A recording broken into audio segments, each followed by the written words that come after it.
امیر خان متقي وایي پاکستان دې د خپل بام واوره د بل چا په بام نه اچوي. امیر خان متقي وایي پاکستان دې د خپل بام واوره د بل چا په بام نه اچوي.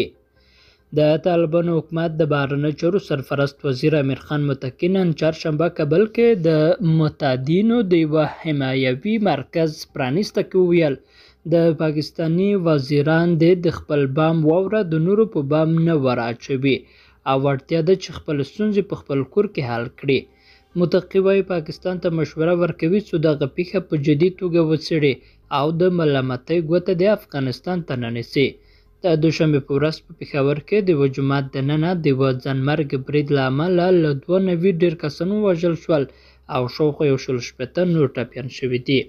له دې پیښې وروسته یو شمېر پاکستانیو چارواکو له هغې ډلې د دفاع وزیر ادعا وکړه چې افغانستان د ترهګرۍ پر مرکز بدل شوی او د تحریک طالبان پاکستان ډېری غړي په دې هیواد کې اوسېږي.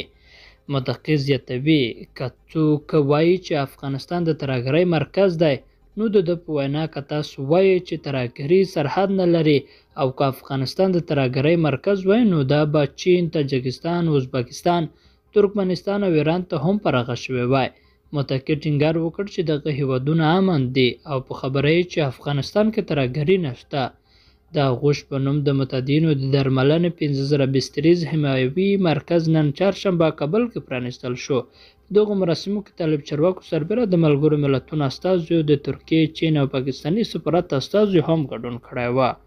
قدرمنو لیدونکو له ملتیا مو مننه.